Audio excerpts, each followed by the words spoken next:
ఓం సమర్థ సద్గురు శ్రీ సాయినాథాయ నమః. 6వ రోజు పారాయణము. శిష్య బృందము. బప్పాచార్యులు. ప్రభు యొక్క శిష్యగుణ సముదాయం చాలా పెద్దదిగా ఉండేది. వాళ్ళందరి గురించి వ్రాయడం అసాధ్యం. కొంతమంది ప్రముఖ శిష్యుల గురించి మాత్రం ఇక్కడ తెలియజేస్తున్నాము. ఇంతకుముందు అధ్యాయాలలో సందర్భోచితంగా శిష్యులలో చాలామంది గురించి తెలియజేయబడింది. వారితో పాటు ఇంకా ఇతర శిష్యుల గురించి వివరణ ఈ అధ్యాయంలో ఇవ్వబడింది. అందరూ శిష్యులలో అత్యంత శ్రద్ధగా పనిచేసిన వారు బప్పాచార్యులు అని చెప్పుకోవచ్చు. ఈయన కళ్యాణ్లో నివసించేవారు. వీరి వంశంలోని వారందరూ పేరు పొందిన విద్వాంసులు. వీరి తండ్రి కళ్యాణ్లో ఆబాచార్యులనే పేరుతో అత్యంత కీర్తి గడించిన విద్వాన్ బ్రాహ్మణులై ఆ కాలంలో ప్రజలకు పూజనీయులుగా ఉండేవారు. ఆబాచార్యులు ప్రభువుపై అత్యంత భక్తితో ఉండి పుత్రప్రేమను చూపించేవారు. ప్రభువు వద్ద ఉన్న మహత్తర సామర్థ్యం ఆయనకు తెలుసు. తాము ఉపాసన చేసే శ్రీ వెంకటేశుడు ప్రభువులో ఉన్నారు అనే అనుభవం ఆయనకు కలిగింది. అందుకని ప్రభువుకు సమవయస్కులైన తన ఏకైక పుత్రుడు బప్పాచార్యుని ఎల్లప్పుడూ ప్రభువు వద్ద ఉండడానికి ఆజ్ఞాపించారు. అందుకని బప్పాచార్యుడు ప్రభు సన్నిధిలో ఎప్పుడూ ఉండేవారు. బప్పాచార్యులు 2 శాస్త్రాల అధ్యయనం చేసి వాటిలో ప్రావీణ్యులై ఉండిరి. ఎప్పుడూ నిస్వార్థంగా ఉండడం వల్ల ఆయనపై అందరికీ గౌరవం ఉండేది. దాదా మహారాజ్ మరియు తాత్యా మహారాజుల వారు దేహం విడిచిన తరువాత సంస్థానం యొక్క పూర్తి కార్యభారము ఆ బప్పాచార్యుల వారు వహించి దానిని ఆయన అత్యంత చాతుర్యంతో నడిపించి కీర్తి తెచ్చారు. ప్రభు సన్నిధిలో ఉండే అత్యంత విశ్వాసపాత్రులైన శిష్యులలో ఈయన అగ్రగణ్యుడు. ప్రభు సమాధి తర్వాత అత్యంత సంకట పరిస్థితుల వల్ల సంస్థానంలో కలిగే సమస్యలను బుద్ధికుశలతతో తప్పించి పరిస్థితులను చక్కదిద్దారు అనడంలో ఎలాంటి సంశయమూ లేదు. ఈయనలాగే ఈయన కొడుకు అత్యంత విద్వాంసులు అయినారు. బప్పాచార్యులు మాణిక్య ప్రభాకర్ అనే పేరుగల సంస్కృత గ్రంథములో ప్రభు లీలలను గ్రంథస్థము చేశారు. ఆయన తన కూతురును మార్తాండ మాణిక్ ప్రభువులకు ఇవ్వడం వల్ల సహజంగానే ప్రభువంశం యొక్క ఆప్తవర్గంలో వారిగా లెక్కింపబడతారు.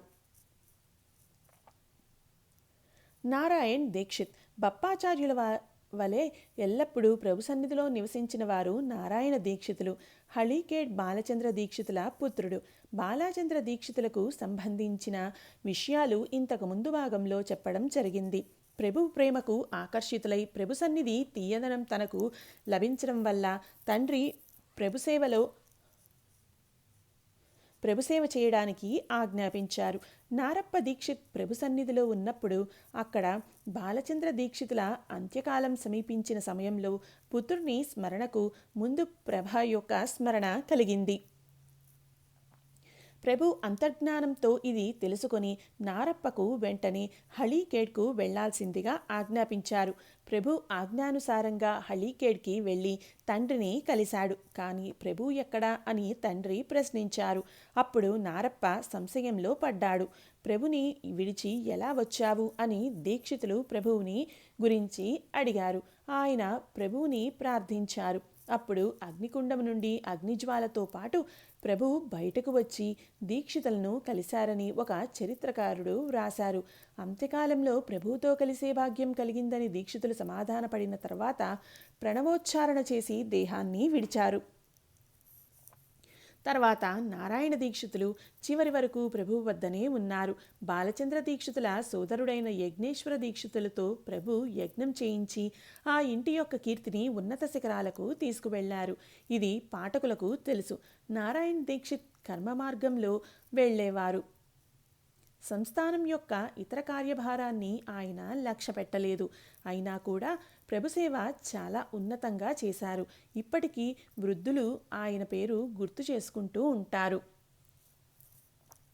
చిమణ్య బ్రహ్మచారి. శిష్యవర్గంలో చిమణ్య ప్రథమ శిష్యుడు. ఆయన అత్యంత యోగ్యత కలవారై ఉండిరి. అంబిలకుండము నుండి ప్రభు సహవాసం చేయడానికి నిశ్చయించుకొని చివరి వరకు ప్రభువును విడవలేదు. కొందరు చరిత్రకారులు చిమణ్య కళ్యాణ్లో నివసించేవారని చెబుతారు. వారు అత్యంత బీదవారు. ప్రభు చిమణ్యకు ఉన్న ద్రవ్య సంపాదన యొక్క ఆశ క్రమంగా తగ్గించి మంచి మార్గంలో నడిపించారు. దత్తుని జోడి కోసం తిరిగే మొదటి గౌరవం ప్రభు ముందుగా ఇతనికే ఇచ్చారు. మాణిక్ నగర్కు రావడానికి పూర్వమే జోళి ఇవ్వబడింది. దానిని ఆయన నిష్ఠతో చేసేవారు. ప్రభువుతో ఆయన అత్యంత ప్రేమతో గారాబంతో వ్యవహరించేవారు. ఆయనకు చాలా దుర్గుణాలు ఉండేవి, కానీ ప్రభువుతో మాత్రం నిజం చెప్పే సద్గుణం మాత్రం ఉండేది. ఈ విషయం ప్రభు కూడా ఎప్పుడూ అనేవారు. బ్రహ్మచారి అయినా కూడా స్త్రీ విషయంలో మోహం అనివార్యంగా ఉండేది. అలాంటి సందర్భంలో కూడా ప్రభు వద్ద సత్యం చెప్పడానికి భయపడేవారు కాదు. ఒక చరిత్రకారులు ఇలా రాశారు: చిమణ్య చనిపోయిన తర్వాత పిశాచంగా సంఘంలోని చెట్టుపై ఉండి కొన్ని రోజుల తర్వాత ప్రభు సంగమం వద్దకు వెళ్ళినప్పుడు ప్రభు దర్శనంతో ముక్తుడై దివ్యలోకాలకు వెళ్ళాడు. ప్రభు స్పర్శ అవగానే సంగమంలోని మామిడి చెట్లు అనుకోకుండా కాలిపోయిన సంఘటన చాలామంది చూశారు. మరియు శివదూతలు పెద్ద శ్మశానంతో చిమణ్యాను విమానంలో ప్రభు వద్దకు తీసుకువచ్చారని, అక్కడ ఉన్న భక్తునికి కనిపించిందని ఆయన ఈ సంఘటన అందరికీ తెలియచేశారని అంటారు. గోపాల్ బువ బ్రహ్మచారి. ఈయన రేకుళిగి నివాసి. వీరి తండ్రికి బక్కప్రభువుపై అపారమైన భక్తి ఉండేది. కరకనల్లి అరణ్యంలో బక్కప్రభు నివసించేవారు. జనం ఆయనను శంకరుని అవతారంగా భావించేవారు. ప్రభు ఆ బక్కప్రభువుల అవతారమని గోపాల్ బువ తండ్రి భావించేవారు. ప్రభు పర్యటనలో రేకుళిగిలోని గోపాల్ బువ ఇంటికి వచ్చినప్పుడు గోపాల్ బువ తండ్రి ప్రభువుకి బక్కప్రభువుగా భావించి పూజ చేశారు. బక్కప్రభువు వద్ద 2 విశ్వాసపాత్రమైన కుక్కలు ఉండేవి. అవే తన కడుపులో పుట్టాయని గోపాల్ బువ తండ్రి విశ్వసించేవారు. అందుకని ప్రభు గోపాలుని తనకు ఇవ్వు అనగానే చాలా ఆనందంతో గోపాలుని ప్రభువుకి ఇచ్చారు. గోపాల్ బువ వర్ణం నల్లగా ఉండి శరీరం చాలా లావుగా ఉండేది. ప్రభువు వద్దకు వచ్చిన తర్వాత ఆయన అత్యంత భక్తితో ప్రభుసేవ చేశారు. తన ప్రాణాన్ని లక్ష్య పెట్టకుండా ఎల్లప్పుడూ ప్రభుసేవలో ఉండేవారు. ఈయన ఆజన్మ బ్రహ్మచారియే ఉండిరి. ఆయన తండ్రి సోదరుని వంశస్థులు రేకుళిగిలో ఇప్పటికీ ఉన్నారు. వారంతా కూడా ప్రభుభక్తి పారాయణులై ఉన్నారు. రాంబావు లంగోటి. ఈ బ్రహ్మచారి దినమంతా లంగోటి వేసుకుని తిరిగేవారు. అందుకని ఈయన పేరు లంగోటి అని స్థిరపడిపోయింది. ఈయన ప్రభు మహారాజ్ మాణిక్ నగర్లో ఉన్నప్పుడే వచ్చారు. ఈయన ఎక్కువగా తాత్యా మహారాజుల వారిని అభిమానించేవారు. వీరి కుటుంబం వ్యవసాయంపై నడిచేది. తాత్యా మహారాజుల తర్వాత ఆయన 2 పుత్రులను చూచుకునే పని కూడా రాంబావు పైనే ఉండేది. ఈయన దీర్ఘాయుష్కులై ఉండిరి కనుక ఆయన నోటి నుండి ప్రభుచరిత్ర వినే భాగ్యం చాలామందికి కలిగింది. టోల్ అనే చిత్రకారుడు వ్రాసిన ప్రభుచరిత్ర వీరు చెప్పిన విషయాల ఆధారంగానే వ్రాయబడింది. నరహరికృత అముద్రితమైన చరిత్ర కూడా ఈయన సహాయంతోనే తయారైంది. ఇంట్లోని చిన్నపిల్లలను వీరు గారాబం చేసేవారు. శ్రీ మార్తాండ మాణిక్ ప్రభు యొక్క 2 పుత్రులకు బాల్యంలో ఈయన చాలా సేవ చేశారు. చాలా వరకు చిన్నపిల్లలందరినీ వీరే చూశారు అనడంలో ఏ సంశయమూ లేదు. ఇంట్లోని చిన్నపిల్లలందరికీ లంగోటి రామ కావలసి వచ్చేది. మాణిక్ నగర్కి వచ్చే గోసావి బైరాగులను పరామర్శ చేసేవారు. వాళ్లకు కావలసిన సౌకర్యాలు కలిగించేవారు. ప్రభు చరిత్రలో ఎన్నో కథలు ఈ రచయితకు వారి నుండి తెలిసాయి.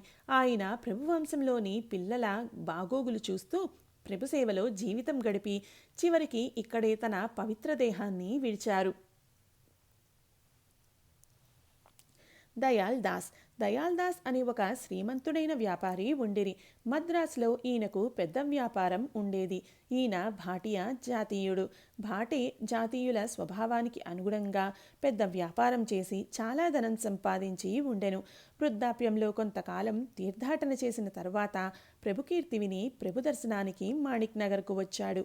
ఇక్కడికి వచ్చిన తర్వాత ప్రభువు యొక్క లీలలు చూసి విస్మయం చెందాడు. ప్రభువులో సాక్షాత్ ఈశ్వరుడే ఉన్నారని నమ్మాడు. కానీ తనకు రామరూపం కనిపించాలని ఆయన ప్రభువుకి విన్నవించుకున్నాడు. ప్రభు అప్పుడు ఇలా చెప్పారు: బాబా, రాముని రూపం కనిపించడం చాలా కష్టం.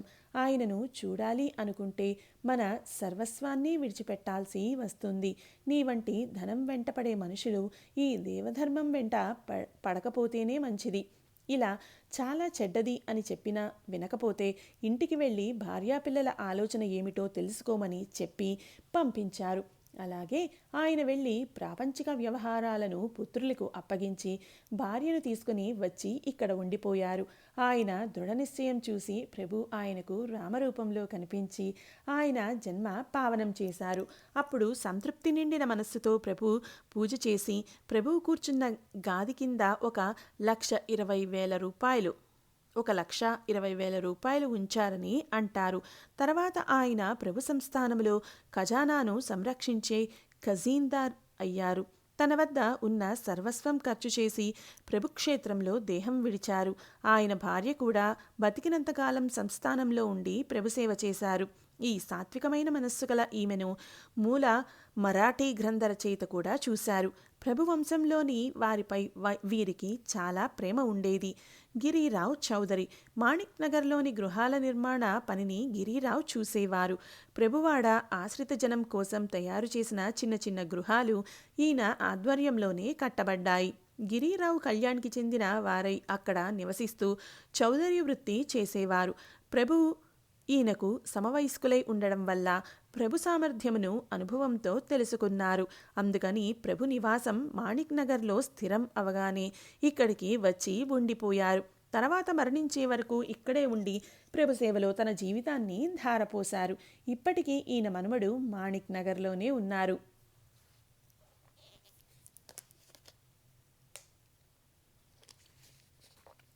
రామచంద్రబువ నాసిక్కర్. రామచంద్రబువ ముందుగా మాణిక్ నగర్కి వచ్చినప్పుడు నాసిక్కర్ పేరుతో పిలువబడ్డారు. ఇక్కడి నుండి వెళ్ళిన తర్వాత సోలాపూర్లో నివసించడం వల్ల సోలాపూర్కర్ అయ్యారు. ఈయన ప్రభు సన్నిధిలో కొంతకాలం పనిచేశారు. ఈయన ప్రభు చరిత్ర పద్య రూపంలో వ్రాశారు. అలాగే పుస్తక రూపంలో కూడా ఒక చరిత్ర వీరి పేరుతో ప్రసిద్ధమైనది. దాంట్లో తాము మాణిక్ నగర్కి ఎలా వచ్చామో తెలియచేస్తూ తమ వంశంలో జరిగిన సంఘటనలు వ్రాశారు. ఈయన పూర్వీకులు నాసిక్ దగ్గరలోని త్రయంబకేశ్వర్లో ఉండేవారు. యజుర్వేదంలోని మాధ్యందిన శాఖకు చెందిన ఈ కుటుంబం వేదశాస్త్ర అధ్యయనం చేశారు. ఈయన పూర్వజులు 10 తరాల నుండి దత్త ఉపాసన చేసేవారు. అందువల్ల ఈయన కూడా దత్త ఉపాసకులై ఉండిరి. రామచంద్రబువ గురువు బాబా దీక్షిత్ హర్ డీకర్ తమ సమాధి సమయంలో ఆజ్ఞాపించారని చార్ధమ్ యాత్ర చేయడానికి బయలుదేరారు. 3 ధామాల యాత్ర చేసిన తరువాత రామేశ్వరం వెళ్ళడానికి సోలాపూర్కు వచ్చారు. అక్కడ ప్రభు గురించి విన్నారు. ముందు విషయాలు వారి మాటల్లోని కింద ఇస్తున్నాము. సోలాపూర్లో సుబ్రభోవుల మఠంలో విడిది చేశాము. అక్కడ నా భార్యకు అనారోగ్యం కలిగింది. అందుకని అక్కడ బాబాగారు ఔషధాలు ఇచ్చారు. మఠంలో మోర్భట పురాణం నడిచేది. అది నేను వింటూ కూర్చునేవాణ్ణి. ఒకరోజు పురాణం అయిపోయిన తర్వాత మఠాధిపతితో మాట్లాడుతూ ఉండగా ప్రభు కీర్తి వారి ద్వారా తెలిసింది. రామేశ్వరానికి వెళ్ళే దారిలోనే ప్రభు ఉన్నారు. అంటే మార్గంలో ఆయనను దర్శించుకొని తర్వాత రామేశ్వరానికి వెళ్ళాలని నిశ్చయించుకున్నాను. తర్వాత భార్య ఆరోగ్యం కొంచెం బాగైన తర్వాత సోలాపూర్ నుండి రామేశ్వరానికి వెళ్ళాలని అనుకుని అద్దెకు ఒక బండి తీసుకుని దాంట్లో భార్య సీతాబాయిని కూర్చోపెట్టి ఒక బ్రాహ్మణ నౌకర్ను కూడా బండిలో కూర్చోపెట్టి గంగాజలం తలపై పెట్టుకుని నడుస్తూ బయలుదేరాము. నలదుర్గ దాటిన తరువాత ఉమ్మర్గ గ్రామం దగ్గర అరణ్యంలోనికి వచ్చాము. ఉమ్మర్గ ఇంకా 2 కోసుల దూరం ఉండగా అనుకోకుండా మబ్బులు కమ్మి ప్రళయం వచ్చినట్లు పెద్ద ధారలతో భూమి ఈరోజే జలమయం అవుతుందా అన్నట్లుగా వర్షం కురవసాగింది. మేము బండి నడిపేవాడితో పాటు 5గురం ఉన్నాం. అందరం తడిసిపోయాం. నేల అంతా బురదమయమైంది. మేము అడవిలో చిక్కుకుపోయాం. ముందు వెనుక 2 కోసుల వరకు గ్రామం లేదు. అప్పుడు చీకటి పడింది. కొంతసేపటికి వచ్చిన చల్లని గాలికి నా భార్యకి మళ్ళీ ఆరోగ్యం వికటించింది. ప్రాణాలు పోతాయేమో అన్నంత భయం వేసింది. అందరం కూర్చుని మనస్సులోని శ్రీ ప్రభువుని ప్రార్థిస్తూ ఆయనను పిలుస్తూ ఉండిపోయాము. ప్రభువుకి నేను ఇలా విన్నవించుకున్నాను. నీవు నడుస్తూ మాట్లాడే పరమేశ్వరుడువని తెలిసి దర్శనానికి వస్తూ ఉండగా మార్గంలో ఇదేమి కష్టము? నీవే కనికరించి ఈ సంకట స్థితి నుండి నా భార్యను రక్షించు. ఇలా అనేక రకాలుగా ప్రార్థిస్తూ మొక్కు కూడా మొక్కుకున్నాను. అప్పుడు ప్రభు మా మొక్కుకు కనికరించారు. కొద్దిసేపట్లో వర్షం నిలిచి చంద్రోదయమైంది. అంతేకాక బండిలో కూర్చున్న భార్య ఆరోగ్యం కూడా నయమైంది. తర్వాత సూర్యోదయం కూడా అయింది. అప్పుడు మాకు చాలా ఆనందం కలిగింది. మేము మా బండితో 2 కోసులు నడిచి ఊరికి చేరుకున్నాము. అక్కడ ఆగి బట్టలు ఎండిన తర్వాత ప్రభువుకు చేసిన మొదటి మొక్కు 5 బ్రాహ్మణులకు సువాసీనికి భోజనం పెట్టి బయలుదేరి తొందరగానే మాణిక్ నగర్కి చేరుకున్నాము. అక్కడ ఉండడానికి స్థలం దొరకలేదు. దత్తాత్రేయుల పక్కన ఖాళీ స్థలం దొరికితే అక్కడే దిగి సంగమంలో స్నానం చేసుకుని ప్రభు దర్శనానికి వెళ్ళడానికి తయారయ్యాము. దర్శనం ఎప్పుడు అవుతుందా అనిపించింది. పూజ సామాగ్రి, పెద్ద పూలహారము తీసుకుని భార్యాభర్తలం ప్రభు యొక్క ద్వారం దగ్గరకు వెళ్ళి నిలబడ్డాం. అక్కడ లోపలికి వెళ్ళడానికి దారి కనిపించలేదు. ద్వారంలో వేల మంది మనుషులు ఉన్నారు. దర్శనం అవుతుందన్న ఆశ కనిపించలేదు. మేము చాలాసేపటి వరకు ద్వారంలోనే నిలబడ్డాము. ఇంతలో అంతర్సాక్షి అయిన ప్రభువుకు మేము వచ్చిన విషయం తెలిసింది. ఆ సమయంలో ప్రభువుకు మాపై కరుణ కలిగింది అనే చెప్పాలి. లేకపోతే 3 రోజులు నిలబడ్డా ప్రభువు వద్దకు వెళ్ళగలిగే వాళ్ళం కాదు. పదం సింగ్ అనే ద్వారపాలకునికి లోపలి నుండి నాసిక్కర్ భార్యాభర్తలు ఇద్దరిని లోపలికి పంపించండి అని చెప్పి పంపారు. ఇలా లోపలి నుండి ఆజ్ఞ రాగాలే మమ్మల్ని లోపలికి విడవాల్సి వచ్చింది. మేము ఇద్దరము లోపలికి వెళ్ళి ప్రభుచరణాలపై తలపెట్టి నమస్కరించాము. మాకు కళ్ళ వెంట ఆనందాశ్రువులు రాసాగాయి.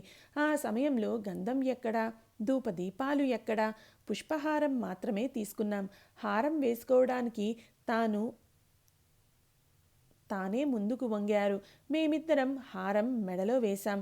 ఆ సమయంలో ప్రభు నన్ను అడిగారు, నీవు త్రయంబకేశ్వరంలోని పూర్ణానందుని మనుమడివి కదా, అచ్యుతానందుని మనుమడివి, సదానందుని పుత్రుడివి కదా. అప్పుడు నాకు చాలా ఆశ్చర్యం వేసి అవును అన్నాను. సోలాపూర్ నుండి మా దగ్గరికి వచ్చేటప్పుడు మార్గంలో మీకు సంకట పరిస్థితి కలిగింది కదా, కానీ ఆ సందర్భాన్ని ఇక్కడ ఎవరి వద్ద ప్రస్తావించవద్దు అని చెబితే నేను ఒప్పుకున్నాను. 1 గంట ప్రభు సన్నిధిలో కూర్చున్న తరువాత ఇక మీరు మీ వసతి గృహానికి వెళ్ళండి. బండారుఖానాలో జోళీ ప్రసాదాన్ని తీసుకుని విశ్రమించండి. మేము రాత్రి కబురు చేస్తాము, అప్పుడు మళ్ళీ రండి అని ప్రభు చెప్పగానే మేము వసతి గృహానికి తిరిగి వచ్చాము. వసతి గృహానికి రాగానే నా భార్య సామాను తీసి స్వయం పాకం తయారు చేసింది. ఇంతలో ప్రభు ఆజ్ఞతో మంచి సరుకులతో వంటకు కావలసిన సామాగ్రి వచ్చింది. భోజనం చేసి ఆనందంగా విశ్రమించాము. రాత్రి 1 గంటకు ప్రభు ఆజ్ఞతో ద్వారపాలకుడు వచ్చి మమ్మల్ని ప్రభు కుటీరానికి తీసుకుని వెళ్ళాడు. ఆ సమయంలో ప్రభు దర్శనం నిరాటంకంగా జరిగింది. చాలాసేపటి వరకు మాట్లాడుతూ కూర్చున్నప్పుడు ఇక ముందు రామేశ్వరం వెళ్లకుండా ఇక్కడే కాలక్షేపం చేయాల్సిందిగా ప్రభు ఆజ్ఞాపించారు. తర్వాత వసతి గృహానికి వచ్చి పడుకున్నాను. అప్పుడు మనసులో సంశయం మొదలైంది. ప్రభు ఇక ముందు రామేశ్వరం వెళ్ళవద్దు, ఇక్కడే ఉండాలి అని అంటున్నారు. మరి గంగాజలాన్ని ఏం చేయాలి అని ఆలోచిస్తూ ఉండగా నిద్ర పట్టింది. అప్పుడు కలలో ఒక వెలుగు గోసాయి రూపంలో సాక్షాత్ రామనాథుని మూర్తి వచ్చి త్రిశూలంతో పొడుస్తూ మేల్కొల్పి ఇలా అన్నారు, ఇక ముందు ఇక్కడికి అనగా రామేశ్వరానికి 500 కోసుల దూరం వచ్చే అవసరం లేదు. నీవు తెచ్చిన గంగాజలాన్ని మాణిక్ ప్రభువుపై పోస్తే అది నాకే చేరుతుంది. కారణం నేను ప్రభువు ఒక్కటే. మెలకువ వచ్చిన తర్వాత చూస్తే గోసాయి కనిపించలేదు, కానీ గంగాజలం గురించిన ఆలోచన దూరం అయింది. తర్వాత ప్రభు దర్శనానికి వెళ్ళినప్పుడు మీరు గంగాజలాన్ని తీసుకుని రామేశ్వరానికి ఎప్పుడు వెళ్తారు అని అడిగారు. అప్పుడు నేను నడుస్తూ మాట్లాడుతూ ఉండే ప్రభువు ఉన్న రామేశ్వరం విడిచి 500 కోసుల దూరంలో ఉన్న రామేశ్వరం వెతుకుతూ ఎందుకు వెళ్తాను? ప్రభు చరణాలే మాకు రామేశ్వరం అన్నాను. తర్వాత 2 రోజులకు ఏకాదశి ఉండెను. ఆ రోజు ప్రభువుపై గంగాజలం పోసే కార్యక్రమం వైభవంగా శివాలయంలో జరిగింది. వేల మంది బ్రాహ్మణులు అక్కడ చేరారు. వైదిక మంత్రాల ఘోషతో 4 దిక్కులా ఆనందం నిండిపోయింది. పెద్ద పెద్ద అధికారులు శివాలయంలో ప్రభుతో అవభృధ స్నానంలో పాలు పంచుకున్నారు. మిగతా వాళ్లంతా బయట ఉండిరి. ప్రభు స్నానం సమయంలో శివాలయంలో బ్రాహ్మణులు వేదఘోష చేస్తూ ఉండిరి. ప్రభు స్నానం జరిగిన తర్వాత ఎంతోమంది తీర్థంతో స్నానం చేశారు. వేల మంది ప్రక్షాళన చేసుకున్నారు. రెండవ రోజు ద్వాదశి రోజు సహస్ర బ్రాహ్మణ భోజన ఏర్పాటు చేయబడి భోజనం చేసిన ప్రతి ఒక్కరికి దక్షిణ ఇవ్వడం జరిగింది. ఈ విధంగా కార్యక్రమం వైభవంగా సమాప్తమై మా 4వ ధామం రామేశ్వర యాత్ర ప్రభు చరణాలలో సంపూర్ణమై ప్రభు ఆజ్ఞతో వారి వద్దనే ఉండిపోయాను. ఇవన్నీ రామచంద్రబువ సోలాపూర్కర్ రాసిన పుస్తకంలో స్వయంగా వారికి సంబంధించిన విషయాలు. ప్రభు సమాధి అయ్యే వరకు వీరు మాణిక్ నగర్లోనే నివసించారు. తర్వాత ప్రభు ఆజ్ఞతో సోలాపూర్కు వెళ్ళిపోయారు. అక్కడ ప్రభు గాదిస్థాపన చేసి మిగిలిన జీవితాన్ని ప్రభుసేవలో వినియోగించారు. ఆయన వ్రాసిన ప్రభుచరిత్ర పుస్తక రూపంలోకి పండిత్ అనే పేరుగల గృహస్థు తీసుకువచ్చారు. ఆ పండితుడు ఈ పుస్తకాన్ని 1889 సంవత్సరంలో ప్రచురించారు. ఆ సమయంలో రామచంద్రబువాకు సంబంధించి ఆయన చాలా కొద్దిగా వివరణ ఇచ్చారు. ఈయన మాణిక్ ప్రభువుకి ప్రియమైన శిష్యులై సత్పురుషులై ఉండిరి. ఈయన వయస్సు 85 సంవత్సరాలైనా ఇంద్రియాలు 25 సంవత్సరాల తరుణ వయస్సులో ఉన్నట్లుగా ఉండిరి. వీరు ఉత్తమ కవితలు రాసేవారు. ఇప్పటి వరకు పద్య రూపంలో 3-4 గ్రంథాలు, పద్యాలు, అభంగాలు, పాటలు, శ్లోకాలు, అష్టకాలు వేల సంఖ్యలో వ్రాసారు. లక్ష్మీ నృసింహశాస్త్రి ప్రభుభక్తిలో మమేకమైన ఈ శాస్త్రి ఆంధ్ర ప్రాంతంలో నివసించేవారు. ప్రభు యొక్క కీర్తి మహారాష్ట్ర, కర్ణాటకలోనే కాక ఆంధ్రలో కూడా వ్యాపించింది. లక్ష్మీ నృసింహశాస్త్రి ప్రభు కీర్తి విని మాణిక్ నగర్కి వెళ్ళి ప్రభు దర్శనం అయిన తరువాత ఈయన వ్యవహారంలో మార్పు కలిగి ప్రియమైన భక్తులు అయ్యారు. అప్పటి నుండి ఆయన జీవనం ప్రభు చింతనలో నిమగ్నమై ఐహిక వ్యవహారంతో పారమార్థికతను సంపాదించారు. ఆంధ్రలో వీరు ప్రభు సంప్రదాయాన్ని ప్రచారం చేశారు. ఆయన శిష్యవర్గం పెరిగింది. అనుచరుల్లో సుబ్బయ్య అనే పేరుగల ఆయన తన మిగిలిన జీవితాన్ని మాణిక్ నగర్లో గడిపారు. ఆయన తపశ్చర్య ప్రచండమైనది. ఈయన దృఢ నిశ్చయం గల మూర్తివంతమైన వ్యక్తి. సుబ్బయ్య మహారాజ్ అందరితో చాలా ప్రేమతో వ్యవహరించేవారు. వీరి జ్ఞానం మాకు చాలాసార్లు అనుభవమైంది. ఇప్పుడు ఆంధ్ర నుండి వేల మంది శిష్యులు రావడానికి కారణం వీరే. లక్ష్మీ నృసింహశాస్త్రిలాగే సుబ్బయ్య మహారాజ్ తమ ప్రాంతంలో ఎంతో కీర్తి సంపాదించారు. సుబ్బయ్య కోరిక ప్రకారం వీరు మాణిక్ నగర్లో తమ ప్రాణాలు విడవడం వల్ల వారి దేహాన్ని మాణిక్ నగర్లో ప్రభు మందిరానికి ఉత్తర దిశలో మామిడి తోటలో సమాధి చేయబడి నిత్య పూజ కూడా చేయబడుతోంది. సమాధిపై గోడలతో గదులను నిర్మించడం వల్ల భక్తుల కోసం ధర్మశాలగా ఉపయోగపడింది. ఇక్కడ నీరు సమృద్ధిగా ఉండి చుట్టుపక్కల పచ్చని చెట్ల వల్ల ఆ ప్రదేశానికి రమణీయత చేకూరింది. రామన్న పంత్ దుబుల్గుండి. రామన్న పంత్ తన 12 సంవత్సరాల వయస్సులో ప్రభు దర్శనానికి వెళ్ళినప్పుడు ప్రభు దృష్టి వీరి వైపుకు మళ్ళింది. అప్పుడు ప్రభు నా దగ్గర ఉంటావా అని అడిగారు. రుణానుబంధం ఉంటే అలాగే కానివ్వండి అని సమాధానం ఇచ్చాడు. తర్వాత మళ్ళీ మైలార్లో ప్రభు దర్శనం అయింది. ఆ సమయంలో ప్రభు వైపు మనస్సు లాగసాగింది. ఈయన ఎప్పుడూ ప్రభుపాదుకలను సంరక్షించేవారు. రామన్న పంత్ తండ్రి సోదరి సుందరాబాయి కూడా ప్రభు సేవలోనే గడపసాగింది. రామన్న పంత్ దుబుల్గుండికి కులకర్ణీలు. వీరి యుక్త వయస్సు చాలా వరకు ప్రభు సన్నిధిలో గడిచింది. అందువల్ల సర్కారు పనులపై వీరికి శ్రద్ధ ఉండేది కాదు. ఒకసారి తాలూకాదారుకు వీరిపై కోపం వచ్చి విచారించడానికి బాల్కీకి తీసుకువెళ్లారు. ఆ సమయంలో తాలూకాదారు సర్వాధికారులై ఉండిరి. వీరిపై ఎలాంటి అర్జీ నడిచేది కాదు. రామన్న పంత్కి తన భవిష్యత్తు తెలిసి వచ్చింది. కానీ నిరాశపడకుండా ప్రభువును ప్రార్థించారు. రాత్రి ఆయనకు స్వప్నంలో తాము ఒక భయంకరమైన అరణ్యంలో ఉండగా వేల మంది వచ్చి శుభ్రపరచసాగారు. ఆ స్థలంలో ప్రభు దర్బార్ రామచంద్రుని దర్బార్ వలె ఐశ్వర్యంతో నిండిపోయి ఉండడం చూసి రామన్న పంత్ ఆశ్చర్యపోయారు. ఇంతలో తాలూకాదారుని ముసుగు వేసి ప్రభు ముందుకు తెచ్చి నిలబెట్టారు. ఆయనతో పాటు దుబుల్గుండికి చెందిన వ్యక్తులు కూడా ఉన్నారు. ఇంతలో మెలకువ వచ్చింది. మరుసటి రోజు తాలూకాదారు ముందు నడుస్తూ ఉండగా హైదరాబాద్ నుండి స్వారీ చేస్తూ ఒకరు వచ్చారు. తాలూకాదారును హైదరాబాద్కు పిలిచారు. అలా పిలుపు రాగానే తాలూకాదారుకు హైదరాబాద్ వెళ్లాల్సి వచ్చింది. ఈ విధంగా రామన్న పంత్కి వచ్చిన కష్టం అనాయాసంగా తొలగిపోయింది. తరువాత తాలూకాదారును నవాబు తీసివేసి ఆయన స్థలంలో విఠలరావును నియమించారు. రామన్న పంత్ మాణిక్ నగర్లో చాలా రోజులు ఉన్నారు. ఒకసారి ఒక దురాచరణ విషయంలో సంకట నివారణార్థం ప్రభుని స్మరిస్తే అది దూరమైంది. కానీ మళ్ళీ ఇలాంటి పనులు ఎప్పుడూ చేయవద్దని గట్టిగా మందలించారు.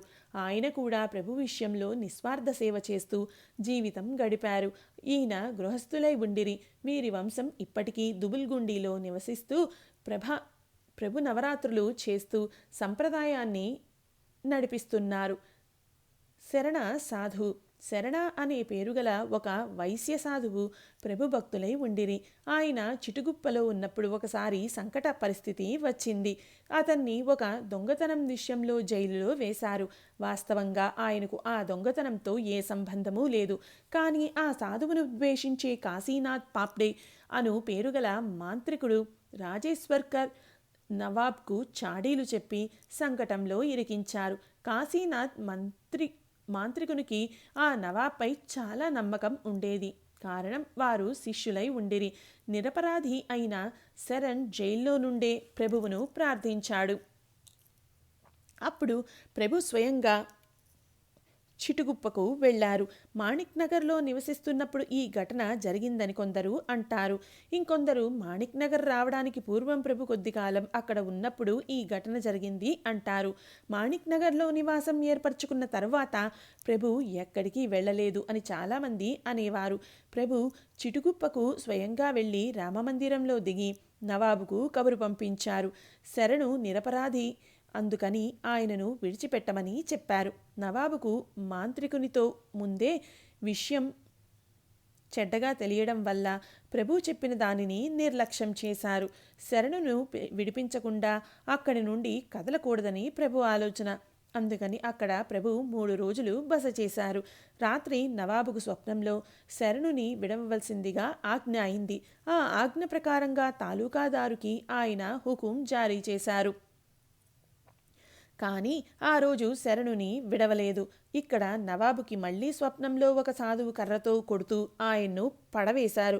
వెంటనే నవాబు భయపడి మహమ్మద్ అనే తాలూకుదారిని వెంటనే కబురు చేసి శరణ్ సాధుని విడవవలసిందిగా ఆజ్ఞాపించారు. అప్పుడు తాలూకాదారు స్వయంగా చిడుగుప్పకు వచ్చి శరణును విడిచిపెట్టారు. మరియు ఆ మాంత్రికునికి ముసుగు వేసి బేడీలు వేసి ఆయనను హైదరాబాద్ పంపించారు. శరణు సాధువుకు వచ్చిన సంకట పరిస్థితిని ఈ విధంగా దూరం చేసి ప్రభు అఖండేశ్వరానికి వెళ్లారు. రామకృష్ణ పంత్ తహసీల్దార్. రామకృష్ణ పంత్ తండ్రి శ్యామరావు. ఈయన మంగళగి మొదలైన గ్రామాల సేక్దార్గా ఉండిరి. వీరు ప్రభువుపై చాలా భక్తితో ఉండేవారు. ప్రభువు ఒకసారి మంగళగి తోటలో కూర్చొని ఉన్నప్పుడు శ్యామరావు కొడుకు రామకృష్ణ పంతు తండ్రితో పాటు ప్రభు దర్శనం చేసుకున్నారు. అప్పుడు చిన్నవారిగా ఉండిరి. ప్రభుతో పాటు ఎప్పుడూ వేల సత్కాలు ఉండేవి.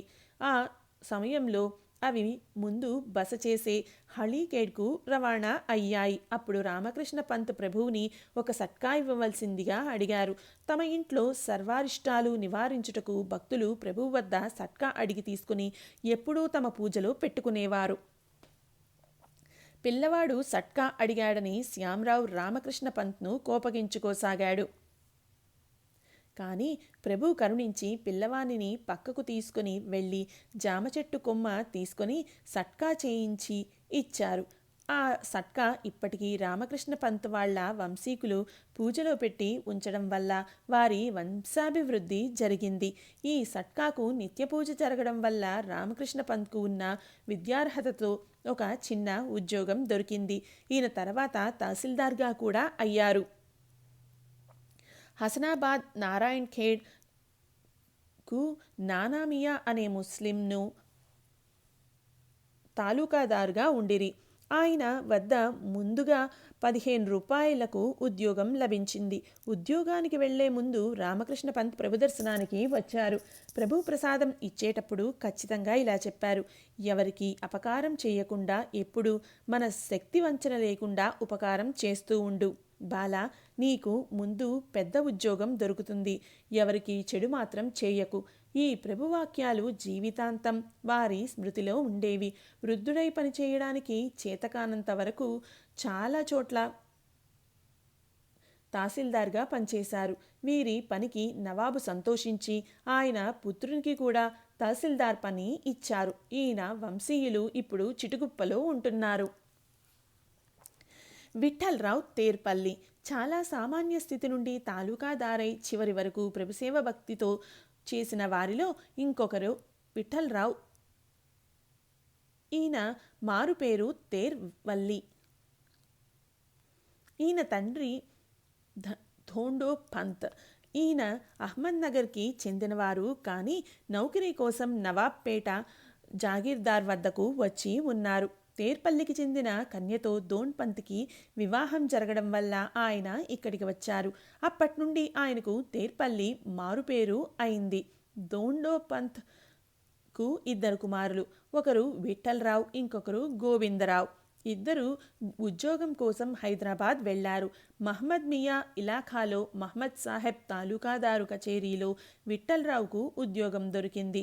తర్వాత సర్కార్లో ఉద్యోగం దొరికింది. కానీ విఠ్ఠలరావుకు ప్రభువుపై భక్తి ఉండడం వల్ల విషయం ప్రభువుకు చెప్పారు.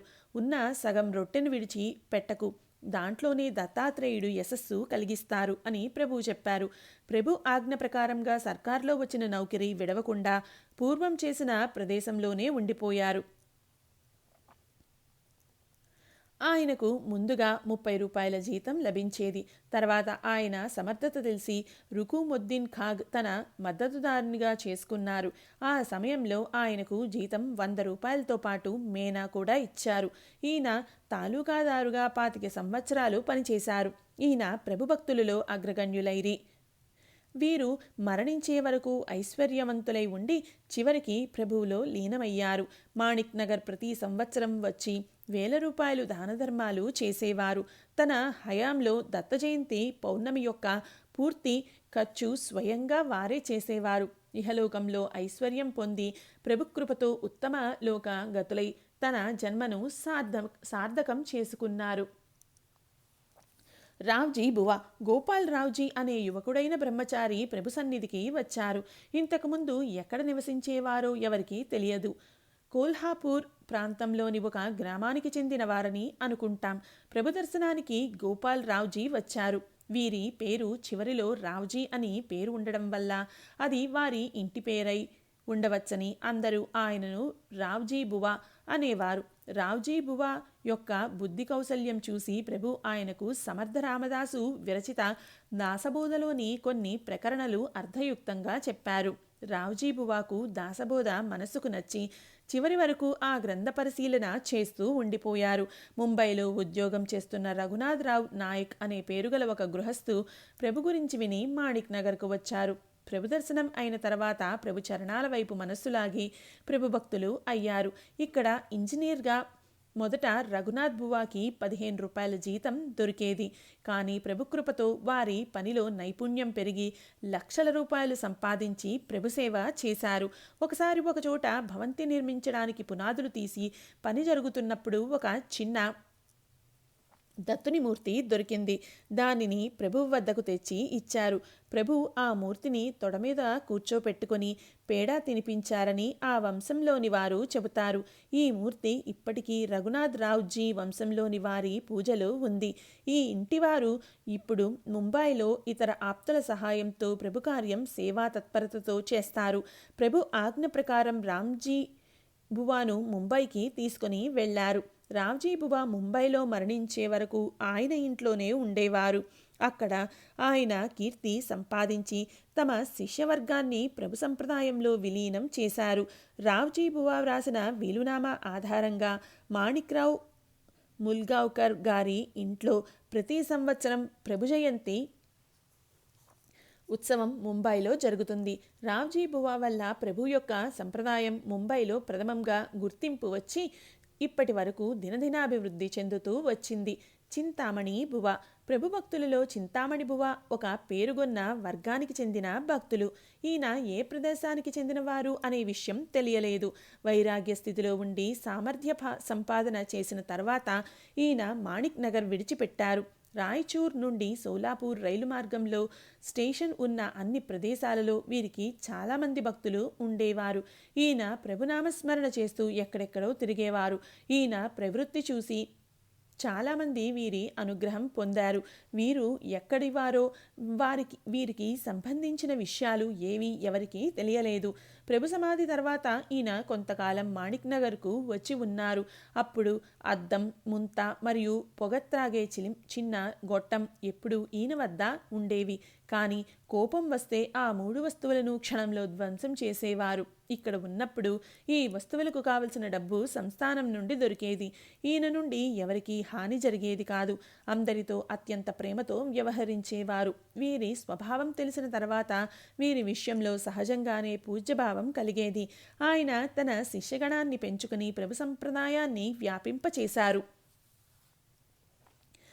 సంత్రాం దాదా గవండి. చింతామణి బువాలాగే బయట తిరుగుతూ శిష్యగణాన్ని వృద్ధి చేయడంలో సంత్రాం దాదా అత్యంత మహత్తరమైన పని చేశారు. వీరి గురించి తెలిసింది ఏమిటంటే, ప్రభు సమాధి తర్వాత సమాధి దేవాలయం కట్టే పని మొదలైనప్పుడు ఆ పని చేయడానికి సంత్రాం నియమింపబడ్డారు.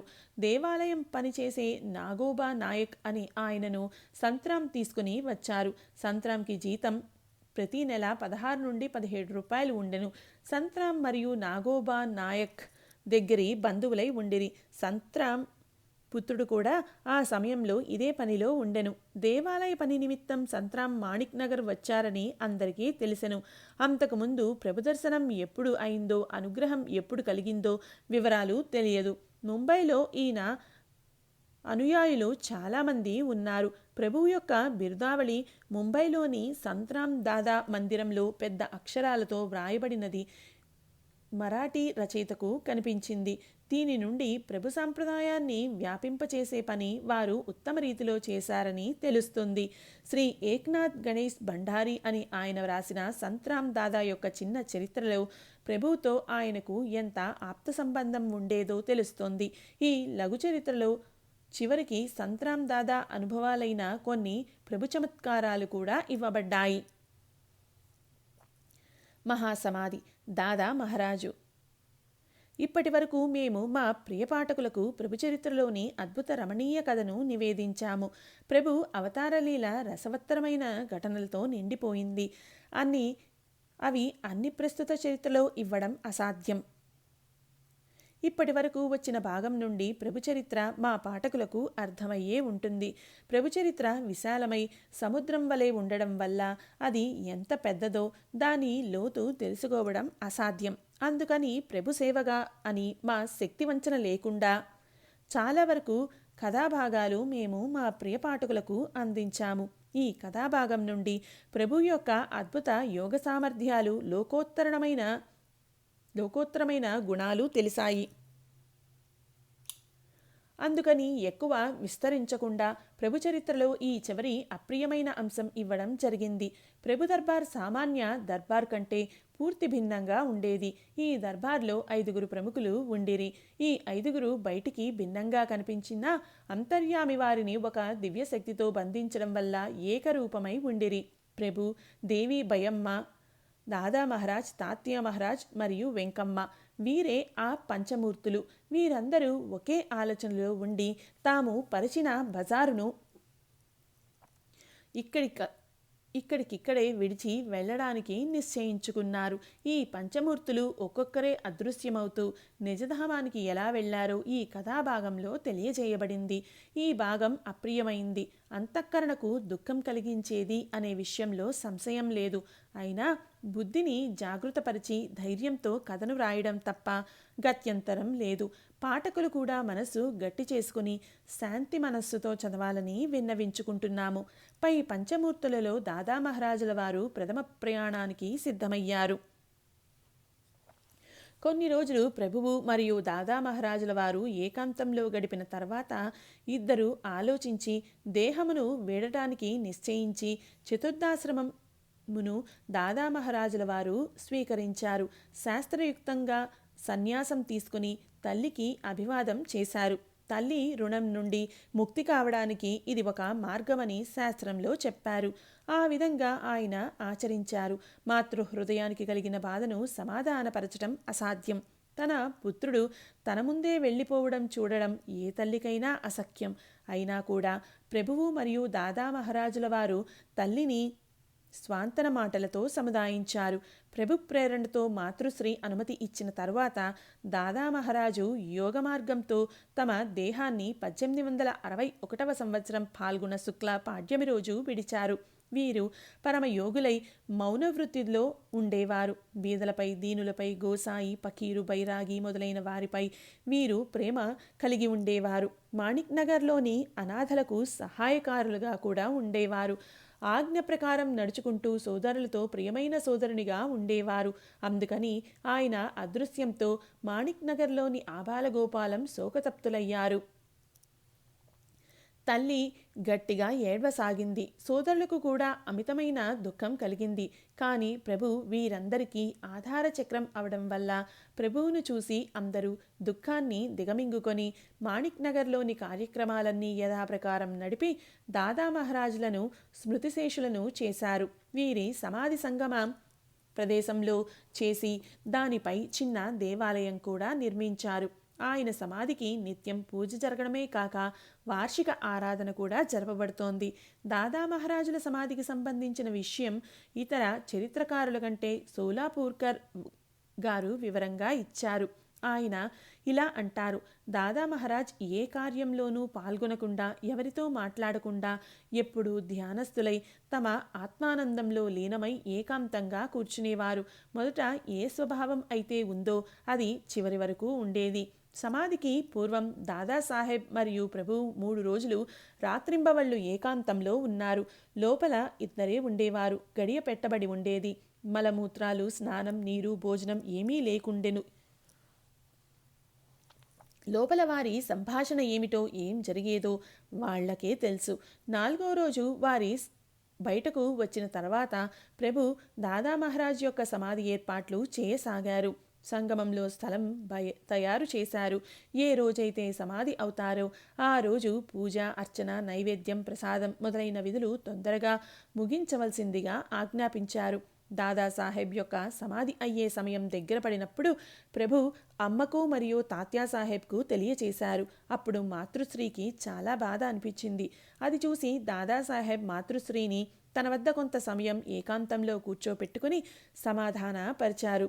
ప్రభువు కూడా మాతృశ్రీ మరియు తాత్యాసాహెబ్ను సమాధానపరిచి భ్రాంతి నుండి దూరం చేశారు. తర్వాత బ్రాహ్మణులు వేదఘోష చేస్తూ ఉండగా సంతుల, సాధువుల, బైరాగుల గళం గట్టిగా భువనమంతా వినిపిస్తూ ఉండగా అందరి సమక్షంలో మాతృశ్రీ మరియు ప్రభు సన్నిధానంలో దాదాసాహెబ్ యొక్క ప్రాణజ్యోతి బ్రహ్మరంధ్రం గుండా వెడలి పంచభూతాలలో లీనమైంది. తర్వాత అన్ని విధి ప్రకారం జరిగి ధర్మశాస్త్ర రీతిలో ప్రభు మహారాజు 1000 రూపాయలు దాన ధర్మాలు చేశారు. టోల్ అనే ఆయన హనుమంతరావు దాదా హఠయోగం ప్రకారం దేహాన్ని విడిచారు అనే విషయాన్ని మాత్రమే వ్రాశారు. బయమ్మ దేవి బయమ్మ గొప్ప గుణం వర్ణించడం అసఖ్యం. ఎవరైతే అసామాన్య దివ్య పురుషునికి జన్మ ఇచ్చారో ఆమె గొప్పతనం ఎలా వర్ణించగలం? బయమ్మ లౌకిక వ్యవహారంలో అమాయకురాలై చాలా మృదు స్వభావం కలిగి ఉండేవారు. తాత్యా మహారాజ్పై బయమ్మకు చాలా ప్రేమ ఉండేది. ఆయన 2 పుత్రులపై మరియు పెద్ద కుమార్తెపై బయమ్మకు అనిర్వచనీయమైన ప్రేమ ఉండి కోడలైన విఠాబాయి అమ్మను కూడా కూతురిలా చూసుకొని కుటుంబ సభ్యుల ప్రేమను సంపాదించారు. తాత్యా మహారాజ్ అందరి వలె ద్రవ్య సంపాదన చేయాలని బయమ్మకు అనిపించేది. ప్రభువుకు నిత్యం 1000 రూపాయలు వచ్చేవి. అలాగే బంగారు నగలు కూడా వచ్చేవి. ఒక మంచి నాణ్యమైన చంద్రహారం ఎవరో ప్రభు మెడలో వేశారు. అది తన ఆధీనంలో ఉండాలని బయమ్మకు అనిపించి తన వద్ద ఉంచుకుంది. తాత్యా పిల్లలకు ఉపయోగపడతాయని నగలు సమకూర్చాలని ఆ తల్లికి కోరికగా ఉండేది. కానీ ప్రభు ఎలాంటివి కూడబెట్టనిచ్చేవారు కాదు.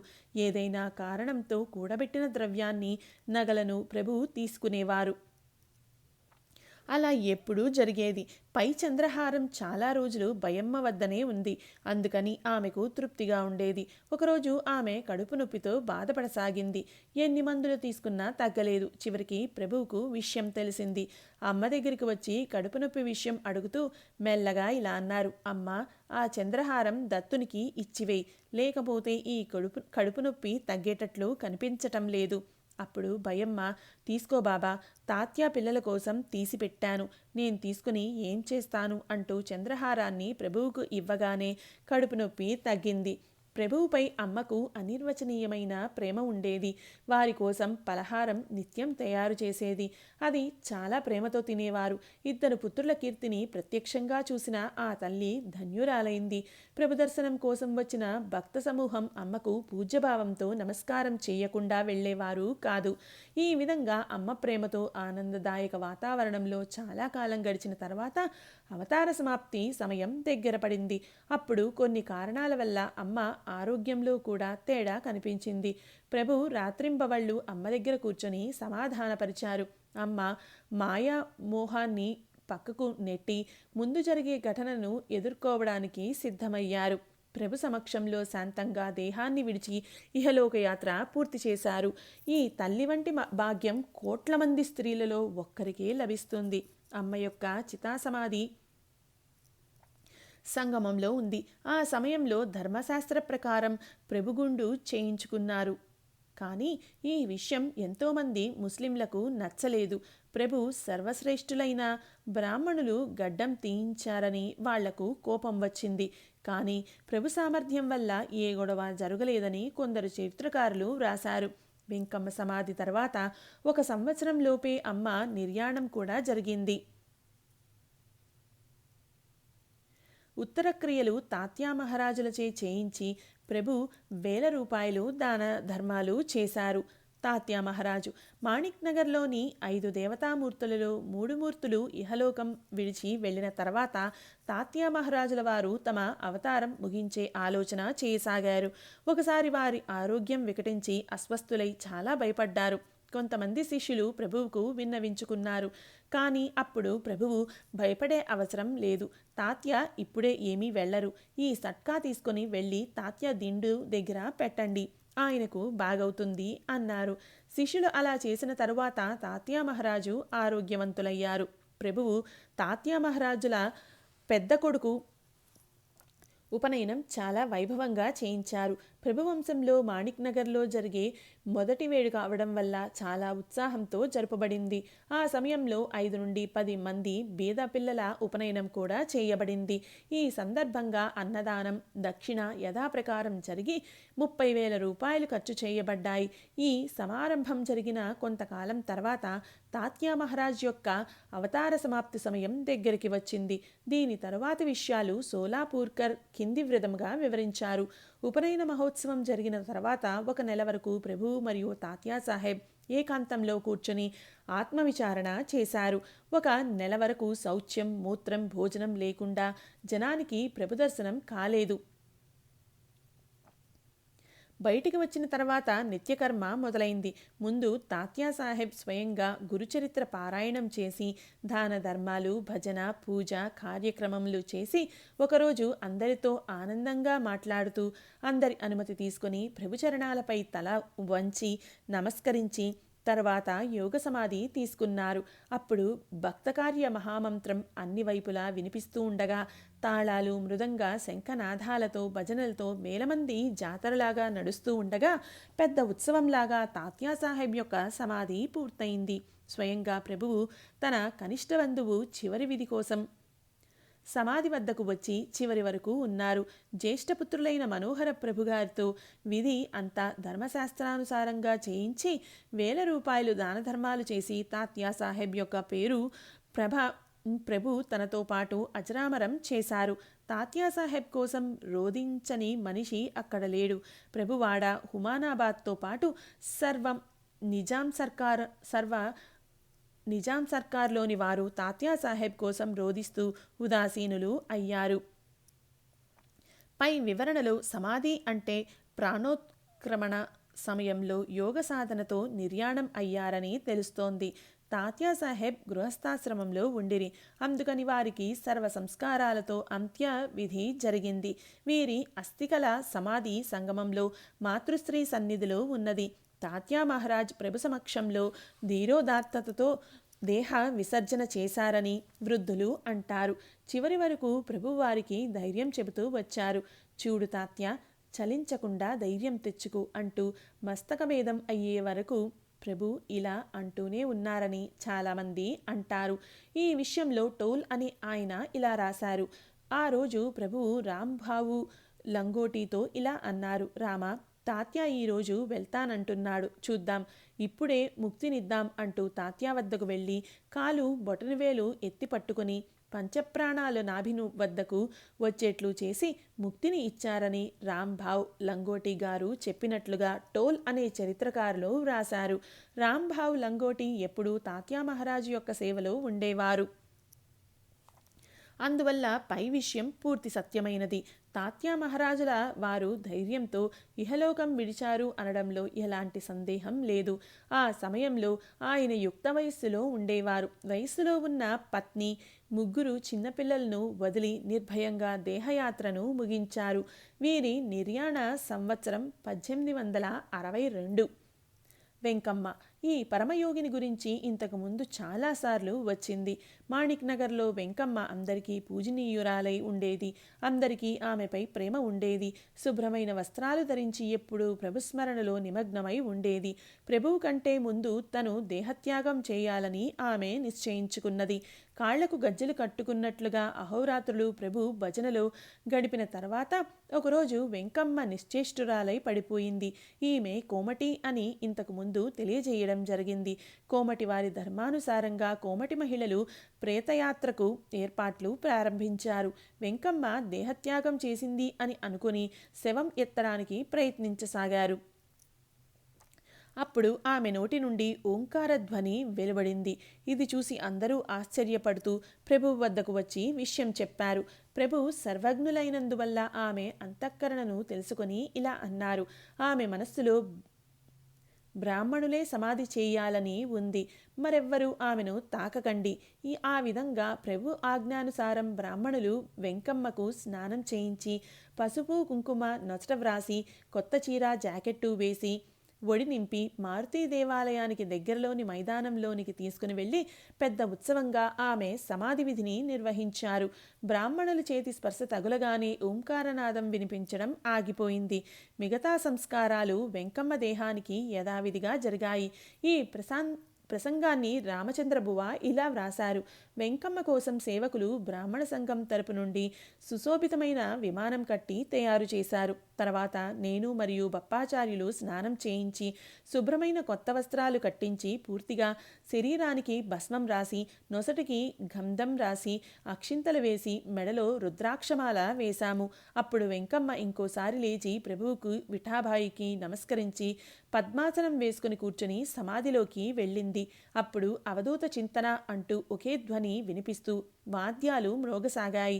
విమానం తీసుకువెళ్లడానికి తయారు చేసిన వాహనాన్ని లేపడానికి 8 మంది బ్రాహ్మణ సేవకులు పట్టగా 4 వైపుల నుండి ఖర్జూర పళ్ళు, కొబ్బరి గిటకలు, పోకలు, బత్తాసులు, గులాల్ బుక్క, తులసి పువ్వులు, ఎంతోమంది రూపాయలను వెదజల్లసాగారు. వేల మంది సాధువులు, బైరాగులు భజన చేస్తూ ముందుకు నడుస్తూ ఉండగా అరబ్, రోహ్లే, పరదేశీ మొదలైన వారి తుపాకీ కాల్పులతో పొగలాగా మబ్బు నిండిపోయింది. ఇలా ఊరేగింపులాగా వెంకమ్మ యొక్క విమానం టెహ్లేదాసు తల్లి సమాధి వద్దకు తెచ్చి దించారు. అక్కడ అరబ్, రోహిలే మొదలైన ముస్లిం వాళ్ళు ముందుకు వచ్చి చేతిలో ఉన్న తుపాకులు కింద పెట్టి వెంకమ్మకు సంతాపం ప్రకటించారు. ఈరోజు మా సోదరి మమ్మల్ని విడిచి దేవుడి వద్దకు వెళ్ళింది అంటూ ముస్లింలు అసురునివాళి అర్పించారు. దగ్గరలోని 6 కోసుల వరకు చిన్న గ్రామాల ప్రజలు వెంకమ్మ సమాధి యాత్రకు వచ్చారు. తర్వాత స్వయంగా ప్రభు మహారాజుల వారు వచ్చి వెంకమ్మకు యథాప్రకారం పూజ ఆరతి మా చేతులతో చేయించి విమానం నుండి భూమిపై సమాధి స్థలంలో కూర్చోపెట్టారు. ఈ సమయంలో దత్తనామం వినిపించసాగింది. తర్వాత పూర్తి సమాధి చేసి అక్కడున్న వారందరికీ ముస్లింలకు బత్తాసు, చక్కెర పుటాని, పేడ, బర్ఫీ మొదలైనవి ప్రసాదంగా పంచిన తర్వాత వెంకమ్మ గుణాలను పొగుడుతూ జనులందరూ బాధాతప్త హృదయులై తమ ఇళ్లకు వెళ్లారు. సోలాపూర్కర్ గారు ఇంకా ఇలా అన్నారు: వెంకమ్మ సామాన్యురాలు కాదు, ఆమె సిద్ధయోగిని. కేవలం పార్వతీదేవి అవతారం అయి ఉండెను. అక్కడున్న వారందరి నేత్రాల నుండి అశ్రుధార ప్రవహిస్తూనే ఉండెను. వెంకమ్మ యొక్క దేహం ఏ ప్రదేశంలో అయితే ఉంచబడిందో ఆ ప్రదేశంలో దేవాలయం నిర్మించాలని భక్తులకు కోరికగా ఉండెను. కానీ ప్రభు ఆజ్ఞ లేకుండా అది సాధ్యం కాదని తెలుసు. కొందరు ఈ విషయాన్ని ప్రభువుకు చెప్తే ఆమెకు సామర్థ్యం ఉంటే తనే దేవాలయం నిర్మించుకుంటుంది, మనం ఆ విషయంలో ఆలోచించే అవసరం లేదు అన్నారు. ఇది విని అందరూ నిరాశ చెందారు. కానీ కొన్ని రోజుల తర్వాత వెంకమ్మ సమాధిపై దేవాలయం నిర్మించబడి ఉదయం సాయంత్రం వెంకమ్మకు పూజ అర్చన చేయడం మొదలైనాయి. దేవాలయంలో నందాదీపం అఖండంగా వెలుగుతూ దేవీ పూజ జరిగేది. మాణిక్ నగర్లో ప్రభు మందిరానికి దిగువలో వెంకమ్మ యొక్క దేవాలయం ఉన్నది. ఆమె పరమసాధ్వి, భక్తుల కోరికలను తీర్చడంలో సమర్థురాలై ఉండెను. నవరాత్రులు మొదలైన ఉత్సవాలు వెంకమ్మ దేవాలయంలో జరుగుతూ హోమ హవనాది కార్యక్రమాలు పెద్ద ఎత్తున జరిగేవి. దేవి మధుమతి భగవాన్ దత్తాత్రేయుని శక్తి. ఆమె వెంకమ్మ రూపంలో ప్రభు సన్నిధిలో వచ్చి ఉండెనని అందరూ నమ్మేవారు. దేవికి చేసినట్లుగా పూజ, అభిషేకం, ఉత్సవం మొదలైనవి బ్రాహ్మణుల చేతుల మీదుగా జరుగుతూ అనేక మంది మొక్కులు తీర్చుతూ అందరికీ ఆరాధ్య దైవం అయింది. తన దేవాలయం కట్టడం, పూజ వ్యవస్థ స్వతంత్రంగా ఆమెయే చేయించుకుంది. సంస్థానంపై ఏ రకమైన భారం ఉండేది కాదు. ప్రభు సమాధి.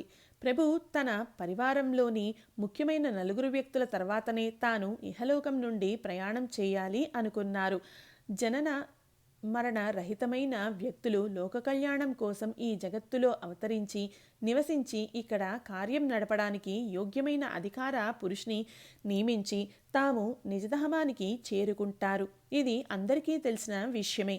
ప్రభు ఒక దివ్య సంప్రదాయాన్ని స్థాపించి దానిని నడపడానికి అన్ని విధాలుగా సమర్థులైన వారిపై భారం మోపి తన దేహాన్ని తాత్కాలికంగా లోకుల దృష్టి నుండి తప్పించారు. ప్రభు యొక్క భౌతిక దేహం సమాధిగతం అయితే అందరికీ దుఃఖం కలగడంలో ఆశ్చర్యం లేదు. ప్రభు యొక్క సగుణస్వరూప సహచర్యంతో జనులకు కష్టాలు తీరి స్వాంతన కలిగేది. అందువల్ల దేహవియోగంతో వారి ప్రియభక్తులకు భరించలేని దుఃఖం కలిగింది. అందుకని ఆ దేహవియోగం ప్రియభక్తులు భరించలేకపోయారు. ప్రభు తన సమాధి రోజును ముందే నిశ్చయించుకున్నారు. మార్గశిర శుక్ల ఏకాదశి, శకం 1787 మంగళవారం, 29 నవంబర్ 1865. కానీ ఈ విషయం ముందే తెలిస్తే అనర్థం జరుగుతుందని తన ప్రియమైన 4 శిష్యులను మాత్రమే పిలిచి తర్వాత ఏం చేయాలో ఆజ్ఞాపించారు. సమాధికి 6 నెలల ముందుగానే నిశ్చయించుకున్న ప్రకారం ఏర్పాట్లు ప్రారంభించారు. శిష్యులందరికీ ప్రభువుపై అపరిమితమైన ప్రేమ ఉండేది. ఇలాంటి దివ్యమైన దేహం కనిపించకుండా పోతుందని వారికి దుఃఖం కలిగేది. కానీ ఈ విషయం ఎవరి దగ్గర చెప్పడానికి వీలు లేదు. శిష్యులలో బప్పాచార్యులు ముఖ్యులు. వారు చాలా ధైర్యంతో సంస్థానాన్ని నడిపారు. తాత్యా మహారాజుల తర్వాత సంస్థాన భారాన్ని తాము తీసుకుని అత్యంత చాతుర్యంతో నిర్వహించారు. ప్రభువు అవతార సమాప్తి సమయం దగ్గరికి వస్తున్నప్పుడు వారికి భరించలేని దుఃఖం కలిగింది. కానీ దుఃఖాన్ని దిగమింగుకొని కార్యకలాపాలను నిర్వర్తించేవారు. అంతరంగంలో మండుతున్న జ్వాలను ఎవరి దగ్గర చెప్పుకోవడానికి లేదు కనుక దూరంగా అడవిలోకి వెళ్ళి విలపించి మనసును తేలికపరుచుకునేవారు. ఈ ప్రకారం 6 నెలలు గడిచిన తర్వాత శక సంవత్సరం 1787 మార్గశిర మాసం మొదలైంది. ఎవరికైతే ప్రభు సమాధి యొక్క రహస్యం తెలుసో వారికి అన్ని వైపులా ఉదాసీనత కనిపించసాగింది. అన్ని ప్రదేశాలలో దుశ్శకునాలు కనిపించసాగాయి. ప్రభు యొక్క ఆరోగ్యంలో కొంచెం తేడా కనిపించసాగింది. ప్రభు చివరి రోజుల్లో ఏమీ తినేవారు కాదు, పండ్లు మాత్రం తినేవారు. పండ్లలో కూడా అంజీర్, మేడిపండ్లు ఇష్టంగా తినేవారు. వీపుపై ఒక పుండు కనిపించింది. అప్పుడు వారు అది రాచపుండు అని తన శిష్యులతో అన్నారు. ప్రభు ఎక్కడైతే ఉండేవారో అదే స్థలంలో గొయ్యి తవ్వి సమాధికి కావలసిన కట్టడాన్ని 4 నమ్మకస్తులైన శిష్యులు తామే స్వయంగా నిర్మించారు. దత్త జయంతి నిమిత్తం కుటీరం బయట వేల మంది జనం ఉండిరి. ఎవరికి సమాధి అయ్యే విషయం తెలియక కార్యకలాపాలన్నీ యథావిధిగా జరగసాగాయి. ఆ సంవత్సరం ముస్లింల గ్యారవీ పండుగ అదే నెలలో వచ్చింది. ఈ గ్యారవీ మన నెలలో సుమారు ద్వాదశి రోజు వస్తుంది. ప్రభు గ్యారవీ యొక్క ఖైరాత్ దాసపత్రం ముందు చేసేవారు. బహుశా అది దశమి రోజు రాత్రి. ప్రభు యొక్క ఆరోగ్యం క్షీణిస్తూ ఉంది. వీపుపై పుండు వ్యాపించసాగింది. ఈ స్థితిలో గ్యారవీ యొక్క ఖైరాత్ దాన సత్రం ఎలాగా అని శిష్యమండలికి దిగులు మొదలైంది. కానీ ప్రభు ఖైరాత్ యొక్క దర్బార్ జరగడానికి ఆజ్ఞ ఇచ్చిన తరువాత ఏర్పాట్లు మొదలయ్యాయి. ఆ సంవత్సరం ముస్లిం జాతికి ఆ రోజు రాత్రి నభూతో నభవిష్యత్తి అన్నట్లుగా జరిగింది. ఖైరాత్ కోసం ప్రభు దర్బార్లో గాదిపై వచ్చి కూర్చున్నప్పుడు ప్రభువుకి శారీరక వేదన ఉన్నట్లుగా ఎవరికీ అనిపించలేదు. ఇంకా ఎక్కువ ఆనందంగా ఉన్నట్లు అనిపించింది. ఈ ఖైరాత్ రాత్రంతా నడుస్తూ ప్రభు చేసే దానం అఖండంగా జరిగింది. సూర్యోదయం కాగానే ప్రభు విశ్రాంతి కోసం తన కుటీరంలోకి వెళ్లారు. ఆనాడు ఏకాదశి పుణ్యదినం కావడం వల్ల ప్రభు సమాధి కోసం ముందే అనుకున్నట్లు చతుర్థాశ్రమం తీసుకుని నిర్ణయించుకున్న సమయానికి సమాధిలో ఆసనంపై కూర్చున్నారు.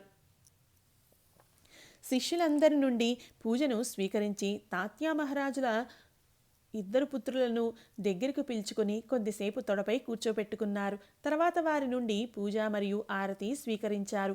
పెద్ద కుమారుడు మనోహరునికి తన ఒంటిపై ఉన్న శాలువాను కప్పి హారాన్ని మెడలో వేసి మంత్రోపదేశం చేసి మహాప్రసాదం ఇచ్చారు. కనిష్టపుత్రుడు ఖండేరావు మార్తాండ ప్రభు మెడలో మాల వేసి ప్రసాదం ఇచ్చి ఇద్దరిని ఇంటికి తీసుకుని వెళ్లాల్సిందిగా శిష్యులను ఆజ్ఞాపించారు. తర్వాత తన ఆసనాన్ని సిద్ధం చేసుకుని సమాధి ముందు భాగాన్ని మూసివేయవలసిందిగా శిష్యులకు ఆజ్ఞాపించారు. ఆజ్ఞ ప్రకారం శిష్యుడు బాధాతప్తమైన హృదయంతో ద్వారాన్ని మూసివేశారు. పైకి కొద్ది భాగం తెరిచి ఉంచి దాంట్లోంచి చూస్తూ ఉండాల్సిందిగా రాంబావ్ లంగోటీకి చెప్పారు. ఆ విధంగా సాయంత్రం 5 గంటల వరకు చూస్తూ కూర్చొని ఉన్నారు. సుమారు 5 గంటల సమయంలో మస్తకభేదమైన తర్వాత ఆ భాగం కూడా పూర్తిగా మూసివేయడం జరిగింది. ఇది పూర్తిగా రహస్యంగా జరిగింది. ప్రభు ఆజ్ఞ ప్రకారం శిష్యులు తమ దుఃఖాన్ని ఆపుకొని పౌర్ణమి వరకు సమాధి విషయం బయటకు తెలియనీయలేదు. దత్త జయంతి నిమిత్తం వేల మందికి బండారు ఖానాలో అన్నదానం జరిగింది.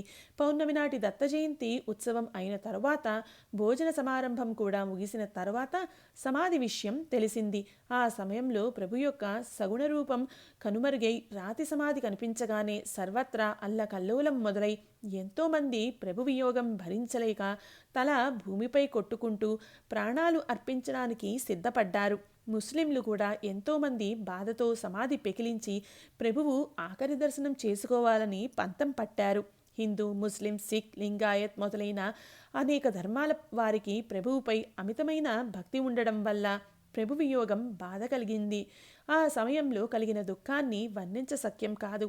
కొందరు చరిత్రకారులు ఆ సందర్భాన్ని ఇలా వివరించారు. కొంతమంది భక్తులు తమ దేహత్యాగం చేయడానికి కూడా వెనుకాడలేదు. ముస్లిం భక్తులను కూడా సముదాయించడం కష్టమైంది. అయినా బప్పాచార్యులు మొదలైన శిష్యులు అందరినీ సమాధానపరిచి జరిగే అనర్థాన్ని ఆపగలిగారు. సమాధి తర్వాత పరిస్థితి సోలాపూర్కర్ గారి మాటల్లో చదివితే పాఠకులకు అక్కడి పరిస్థితి గురించి తెలుస్తుంది. ఆ విధంగా 3 రోజులు చాలా దుఃఖంలో మరియు నిశ్శబ్ద స్థితిలో గడిచిన తరువాత చతుర్దశి రోజు దత్తగాది వద్ద దత్తాత్రేయుని జన్మోత్సవం జరుగుతున్నప్పుడు ప్రభు బయటికి రాలేదని అందరూ మాట్లాడుకుంటూ ఉండగా విషయం తెలిసి మరుసటి రోజు బండారు ఎలాగో జరిగింది. అప్పటి వరకు జనం సహనం వహించారు. కానీ ఆ రోజు సాయంత్రం విషయం తెలిసి నగరంలో హాహాకారాలు మొదలై ద్వారం వద్ద గుంపులుగా వేల మంది దర్శనం కోసం ఒకరిపై ఒకరు పడుతూ తోసుకుంటూ ముందుకు వచ్చిన వారికి ప్రభువు కనిపించకుండా సమాధి కనిపించింది. ఏం చెప్పాలి? జనంలో దుఃఖ సముద్రం ఎగసిపడింది. ఎంతోమంది ప్రభు ప్రభు అంటూ తలను నేల కొట్టుకుంటూ ఛాతిని కొట్టుకుంటూ ఎంతోమంది కడుపులో శూలాలను కుచ్చుకున్నారు. ఈ విధంగా హాహాకారాలు చుట్టుముట్టాయి. ముస్లిం, అరబ్, రోహ్లే మొదలైన వారు ఆత్మహత్య చేసుకున్నారు. ఎంతోమంది బావిలో దూకి విషం తీసుకుని ఆత్మహత్య చేసుకున్నారు. వేల మంది అరబ్ రోహిల్లేలు సమాధి ముందు తమ ఆయుధాలను ఉంచి ప్రాణాలు అర్పించారు. కొందరు ప్రభువు సమాధి తెరిచి చూస్తామని పట్టుపట్టారు. అప్పుడు హిందూ ముస్లింల మధ్య వివాదం వచ్చింది. పెద్ద పెద్ద సర్కారీ వాళ్లు వచ్చి ఈ పరిస్థితిని యుక్తితో సమాధానపరిచారు. ప్రభువు కోసం మొగలాయి ప్రాంతం 15 రోజులు దుఃఖసాగరంలో ఉండిపోయింది. ప్రభువాడాలోని వారి మరియు ప్రభువుకి కావలసిన వారి శోకం వర్ణించడం ఎవరి తరం కాలేదు. ఈ విషయాన్ని టోల్ ఇలా వ్రాశారు: ప్రభు నిజధామానికి చేరుకున్నారు. ఈ వార్త పౌర్ణమి మరుసటి రోజు ప్రాతకాల సమయంలో తెలియగానే హాహాకారాలు మిన్నంటాయి. ప్రభువు లేని ఆ రోజు విహ్వలులై జనం ఆక్రోశిస్తూ ప్రభు సమాధి వద్దకు రాసాగారు. నిజానంద స్థితులైన ఆ ప్రభు స్థలంలో అమితమైన జనం నిండడం వల్ల ఏం చేసినా శాంతం అవలేకపోయారు. వేల మంది స్త్రీ పురుషులకు తమ జీవితం తృణప్రాయంగా కనిపించసాగింది. ఎవరు ఎవరిని గుర్తుపట్టలేకపోయారు. ఆ ఆక్రందనలు దశదిశలా వ్యాపించాయి. దాంట్లో కొందరు తలను భూమికి కొట్టుకొని మోక్షాన్ని పొందారు. కొందరు ఆ స్థలాన్ని చూసి శరీరాన్ని వదిలివేశారు. ప్రభువు జడపదార్థంగా కనిపించే నశ్వరదేహంపై జనానికి అమితమైన ఆసక్తి ఉండడం వల్ల పూర్తి సమాజం శోకతప్తులయ్యారు. ఆ సగుణ స్వరూపంపై జనం ప్రేమ కనపరచడానికి కారణం తెలిసిందే. తన అవతార సమయంలో ప్రభు వేల మంది జీవుల దుఃఖహరణ చేసి సుఖం అందించారు.